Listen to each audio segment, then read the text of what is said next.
337장 부르겠습니다.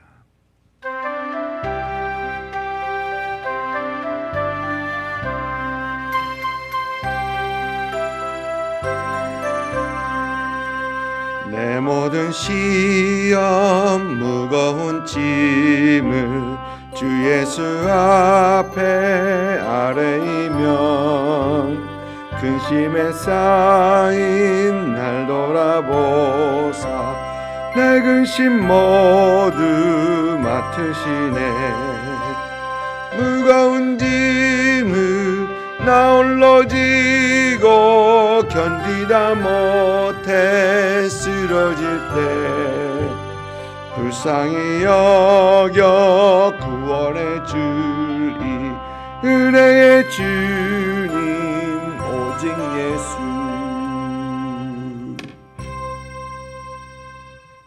아멘. 시편 79편 1절부터 13절까지입니다. 79편 1절부터 13절까지 우리 한 목소리로 같이 읽습니다. 하나님이여, 이방 나라들이 주의 기업의 땅에 들어와서 주의 성전을 더럽히고 예루살렘이 돌무더기가 되게 하였나이다. 그들이 주의 종들의 시체를 공중의 새의 밥으로 주의 성도의 육체를 땅의 짐승에게 주며 그들의 피를 예루살렘 사방에 물같이 흘렀으나 그들을 매장하는 자가 없었나이다. 우리는 우리 이웃에게 비방거리가 되며 우리를 애워싼 자에게 조소와 조롱거리가 되었나이다. 여호와여, 어느 때까지니까 영원히 노하시리이까? 주의 질투가 불붙듯 하시리이까? 주를 알지 아니하는 민족들과 주의 이름을 부르지 아니하는 나라들에게 주의 노를 쏟으소서. 그들이 야곱을 삼키고 그의 거처를 황폐하게 함이니이다. 우리 조상들의 죄악을 기억하지 마시고 주의 긍휼로 우리를 속히 영접하소서. 우리가 매우 가련하게 되었나이다. 우리 구원의 하나님이여, 주의 이름의 영광스러운 행사를 위하여 우리를 도우시며 주의 이름을 증거하기 위하여 우리를 건지시며 우리 죄를 사하소서. 이방 나라들이 어찌하여 그들의 하나님이 어디 있느냐 말하나이까? 주의 종들의 피 흘림에 대한 복수를 우리의 목전에서 이방 나라에게 보여주소서. 갇힌 자의 탄식을 주의 앞에 이르게 하시며 죽이기로 정해진 자도 주의 크신 능력을 따라 보존하소서. 주여, 우리 이웃이 주를 비방한 그 비방을 그들의 품에 7배나 갚으소서. 우리는 주의 백성이요 주의 목장의 양이니 우리는 영원히 주께 감사하며 주의 영예를 대대에 전하리이다. 아멘. 오늘 말씀에서 시편 기자는 이제 예루살렘과 하나님의 성전이 파괴되는 것에 대해서 애통하며 하나님 앞에 간구하고 있습니다. 아삽의 시라고 하는데 아삽의 자손으로 우리는 이해를 합니다. 이 시편의 배경에는 예루살렘이 바벨론에게 멸망되는 것이 이 배경에 있습니다. 이방 나라들이 주의 기업의 땅에 들어왔다. 주의 성전을 더럽혔다. 그리고 예루살렘이 돌무더기가 되었다는 것은 바벨론의 침공을 말하는 것입니다. 재미있는 것은 6절과 7절 말씀을 보니까 주를 알지 아니하는 민족들과 주의 이름을 부르지 아니하는 나라들에게 주의 진노를 쏟으소서. 그들이 야곱을 삼키고 그의 거처를 황폐하게 함이니이다. 이 말씀이 예레미야서 10장 25절에 있는 말씀과 거의 유사합니다. 우리 한국말로는 거의 유사합니다. 시편 기자가 예레미야 선지자의 글을 잘 아는 사람일 것이다, 아는 사람이었을 것이다 라는 것이 성경학자들의 의견입니다. 예레미야 선지자가 유다 멸망 때 사람이었었죠.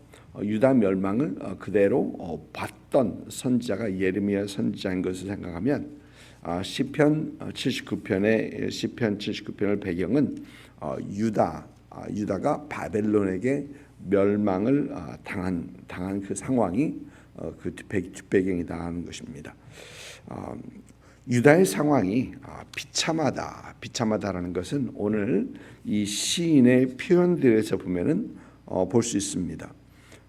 주의 종들의 시체를 공중에 새의 밥으로 주었고 또 주의 성도들의 육체를 땅의 짐승들에게 주었다. 또 3절 보면은 그들의 피를 예루살렘 사방에 물같이 흘렸다. 또 그들을 매장하는 사람이 없다. 그러니까 수많은 사람들이 죽었고 수많은 사람들이 포로로 끌려갔다. 수많은 사람이 죽었는데 그들을 매장할 사람조차 없었다라는 굉장히 비참한 어떤 그런 상황입니다. 그리고 오늘 말씀 계속 보면은 유다는 이웃에게 비방거리가 되고 또 우리를 애워싼 자에게는 조소와 조롱거리가 되었다. 그런데 이 모든 것이 유다의 하나님을 향한 죄 때문입니다. 하나님께서는 유다의 죄를 심판하시는 것이죠. 8절 말씀 보면은 우리 조상들의 죄악을 기억하지 마시고 조상들의 죄를 기억하지 말라는 말이 있는데 그들이 하나님께 이렇게 심판을 받는 이유는 조상들의 죄 때문만 아니고 그들의 죄악도 분명히 있는 것입니다. 우리가 시편 78편에서 봤던 것은 이스라엘 백성이 그들의 조상의 죄악에서 뉘우치지 못하고 그들이 여전히 그들의 조상들이 했던 그 죄악을 죄를 범함으로 하나님 앞에 심판을 받았던 것을 우리는 봤습니다. 유다도 마찬가지입니다. 유다도 그들의 조상의 죄 때문에 그들이 심판을 받는 것이 아니라 그들의 죄악 때문에 심판을 받는 겁니다. 에스겔서를 보면은 하나님께서 너희가 왜 신포도를 시다라고 하느냐? 신포도를 아버지가 먹은 신포도를 아들이 시다 하느냐?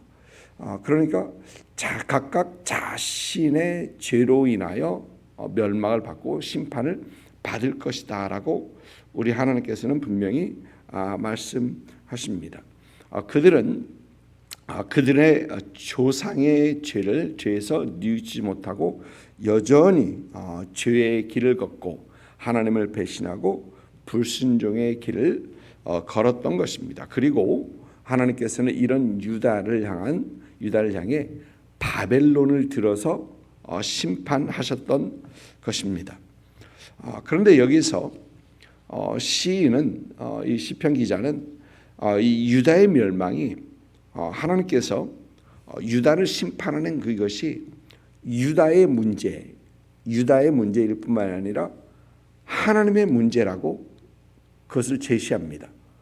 유다가 mer망당하는 것이 유다의 문제인 건 사실입니다. 그런데 그 유다가 멸망당하는 것이 이 유다뿐만이 아니고 하나님의 문제입니다. 라고 얘기하는 겁니다. 1절 보니까 주의 기업의 땅이라고 얘기하고 있고 또 주의 성전이라고 얘기를 하고 있습니다. 하나님의 기업의 땅, 하나님께 주신 땅이고 하나님의 성전입니다. 또 2절에서는 주의 종들, 이것이 하나님의 사람들, 하나님의 종들이고 하나님의 주의 백성들, 성도들이라고 합니다. 또 4절에서는 우리가 이웃에게 비방거리가 되었고 이웃에게 조소와 조롱거리가 되었다.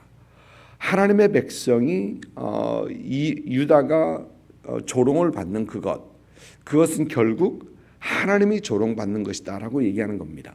여러분 우리가 민수기를 살펴보면서 민수기에서 12정탐꾼의 그 사건 후에 하나님께서는 노하셔서 이스라엘 백성을 다 쓸어버리시고 모세를 통해서 새롭고 더 강한 민족을 시작하겠다라고 하나님께서는 하십니다. 그때 모세가 하나님 앞에 엎드려 그런 기도를 하죠. 하나님, 만일 이방 사람들이 이 이야기를 들으면 하나님께서 힘이 없으셔서 하나님의 백성들을 약속의 땅으로 인도하지 못하였다 하지 않겠나이까? 하나님의 영광이 가려지고 하나님께서 조롱을 당하지 않겠습니까? 라는 그런 이유를 대면서 하나님께서 불쌍히 여기시옵소서라고 모세는 기도를 했었죠.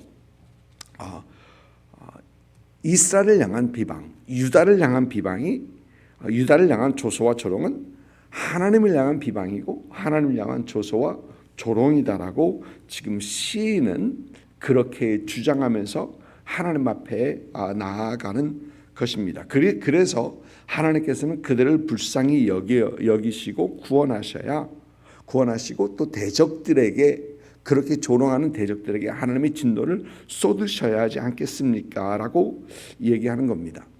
9절 말씀 보니까 우리 구원의 하나님이여 주의 이름의 영광스러운 행사를 위하여 우리를 도우시며 주의 이름을 증거하기 위하여 우리를 건지시며 우리를 사소서. 그러니까 하나님의 영광을 위하여 하나님의 나라가 하나님의 일이 이루어지기 위하여 하나님께서 우리를 구원하지 아니하시나이까라고 얘기합니다. 여러분 하나님께서는 하나님의 영광을 위해서 일하십니다. 여러분 우리가